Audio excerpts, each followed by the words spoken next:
ES Audio.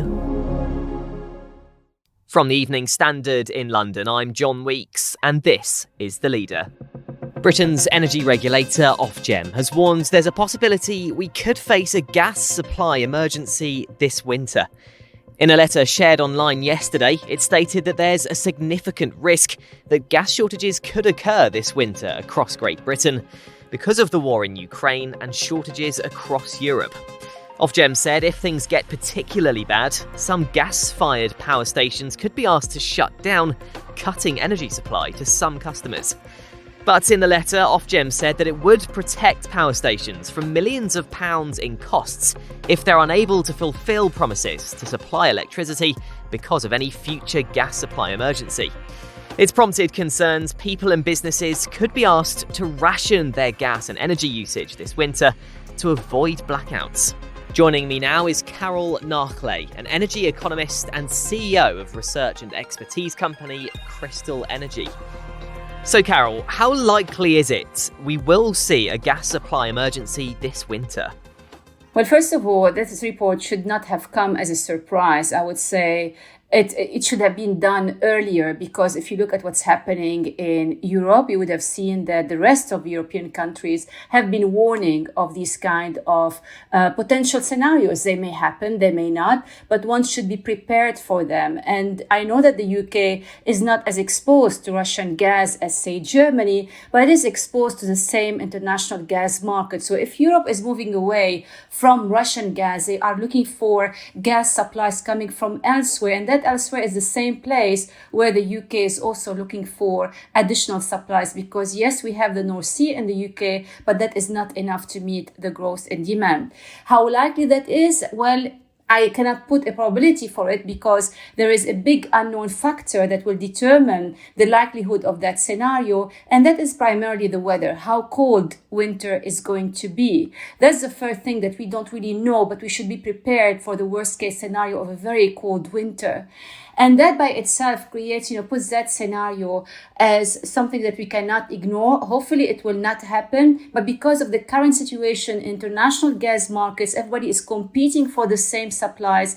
The UK will either has to really work hard to find additional supplies, or it will have to face that scenario. But I cannot tell you how probable it is because of the cold weather, whether it's going to be too cold or too warm. But I wouldn't bet on the weather to decide whether it's likely or not. And I understand this has prompted worries about potential blackouts across Britain. What would it take for that to happen, and what would that process look like? Blackouts, I've been hearing about blackouts in the UK for years, and if not decades, and they did not really happen on a wide scale. I'm sure that they happened occasionally, but not really on a wide scale. Thank goodness for that. But they cannot be ruled out today because of the tight market conditions. And with tight, I mean that there is demand for gas, and demand for gas becomes stronger during winter because we use gas for heating our houses, for example. So there is this potential increase in demand in a world where additional supplies don't come suddenly to the market. It's not like you open the tap and you close it. It takes time for new supplies to come to the market. So the situation in the market is pretty tight. Everybody wants all the gas that you can find out there, let's say from European countries, that is not Russian gas. And that by itself creates tightness in supply. So if the UK is facing the potential of lack of supplies available, then I'm afraid in the light of a higher demand, that could force, and we saw in the report, the letter by Ofgem, that they could call for an emergency plan whereby supplies to the biggest gas users, which are the power generators, to reduce supplies to them, and that could lead to blackouts. And could people and businesses actually be asked to ration their gas and energy usage? I think the UK is well behind other European countries in terms of calling for businesses and households to reduce their consumption for gas. So some countries have introduced compulsory measures, others have been calling for it and leaving it to households and businesses to take measures to reduce their consumption. So whether the UK introduces compulsory rationing in the country or not. I think the key factor today is to keep on warning of this worst case scenario and ask everybody to take measures to reduce their gas consumption. And I promise you, there is plenty of room that, where we can take advantage of the current crisis to reconsider the way we consume energy and reduce the consumption of gas, irrespective of whether the government introduces rationing or not. Though we heard from the current government that this is not on the agenda, but in the worst case scenario, you cannot really rule it out. Is there anything that can be done in the short term to avoid a gas supply emergency this winter? The answer would reside more in the demand, which is consumption, than in additional supplies. Because additional supplies will not just fall from the sky. You have more supplies coming probably from the Middle East and North America. But I would say your biggest bet should be on consumption. You should repeatedly call on households and businesses to reconsider their energy consumption behavior and then try to do something about it and reduce that, because I think that would be the saving grace for this winter. Let's take a break now. In part 2, Simon Cran-McGreehin from the Energy and Climate Intelligence Unit gives us an idea of how tough this winter could be for Britain. This gas crisis is so severe, and it is worse than anyone envisaged. It's beyond anyone's worst planning assumptions, that unfortunately this winter will be bumpy.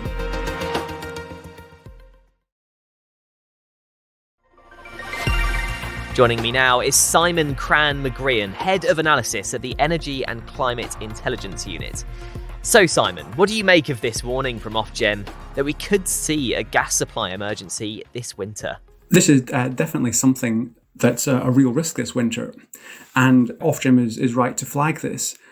It's worth remembering the very obvious point that all these risks we're facing this winter are because of the gas crisis. That's gas that we use in heating and in industry, and also gas that we use for electricity, where we generate about 40% of our power from gas. And I'd also like to say at the outset that this gas crisis is making for very worrying times for households and organisations. People are struggling with bills. Energy bills for homes have doubled since last winter, and organisations are facing similar uncertainty and high costs. So talk of gas shortages and power cuts this winter is really adding to concern at the moment. So Ofgem and others in the industry are absolutely right to raise these points and be honest about them. Ofgem has said it's because of the war in Ukraine and gas shortages in Europe. But there has been some criticism of how the UK manages its energy sources and things like storage. Would you say we're in a good position as a country in terms of energy security compared with others? We do have some weaknesses in terms of our energy security. And this is, in my view, largely because of some of the history of how we've moved in our gas journey. So the UK started out end last century being totally gas self-sufficient. And we didn't really need gas storage. We could essentially just turn the taps up in the North Sea a bit if we needed to. But then as we began to run out of gas in the North Sea and began to import quite a lot, government left it to industry to decide how to manage this and whether to build more storage. And they took decisions not to build more storage. The view was that they could import plenty of gas on ships as LNG or get it from Norway and other links. So we don't have much gas storage because of those commercial decisions. You compare it to somewhere like Germany. Germany can store enough gas to last for several months. And indeed, it's worked very hard this summer to save as much gas as possible, store it, and it now has its storage at around about 90%. So it's doing much better in that sense in terms of security. I'd also say that other countries in Europe have made better preparations this summer in terms of getting themselves into the right mindset for the winter. So we've seen a lot of European countries making very public efforts to save energy. For example, turning off lighting on monuments. Now, that's not going to save much in itself, but it's very symbolic and it gets people thinking, well, what can I do to save energy? That's it. You mentioned the government there. Do you think that public messaging of that sort, starting now, would have that same effect, or is it too late for that kind of thing? I think it would certainly help, even done at this later stage. I would also note, of course, that we are seeing many households and businesses struggling with the cost of energy and using less as a result. Now, that is not the sort of preparation we want to see. That is, people really struggling. There'll be negative health impacts from people who can't afford to heat their homes adequately. So there is that tragedy happening already because of the price. But in terms of actual sensible energy efficiency, where you're not coming to any harm, but just doing things more sensibly, turning off lighting and appliances when you don't need it, trying to move some of your demand away from peak times, something we sometimes call demand-side response. That's a very, very positive step that households and businesses can take, because often the biggest pressure for gas and electricity is at those peak times, particularly around dinner and evening time in the winter months. One of the propositions we've had from this new government, from Liz Truss, to sort of boost our energy security is to do more fracking for shale gas. Now, in theory, that's sort of a natural storage of gas in the country. Could that actually help the situation? I'm afraid shale gas is a total red herring. The actual amount of gas that could be extracted, every time experts do another survey, the number goes down. And the time it would take to actually get any of these wells working, it's not going to be available for this winter. It would take years to get the industry to any sort of scale. And even then, there are so many unanswered questions about how much gas would actually be available. There's large-scale public opposition to fracking, with twice as many people opposing it as supporting it. And it would have no effect on the price, because the price of gas is set internationally. So really, it's a complete distraction. And the other side of the argument, you have obviously green energy, solar farms, wind farms. Is any new form of energy generation in the short term likely to take too long for this winter? Is there any way, for example, you could slap up a wind farm in the next couple of months that could actually help us with our energy security this year? So certainly renewables are much faster to get in place. Once you have permissions and you've got your contracts in place, a solar farm can be put up in a matter of weeks or a couple of months. A wind farm will typically take a bit longer, perhaps a year or two.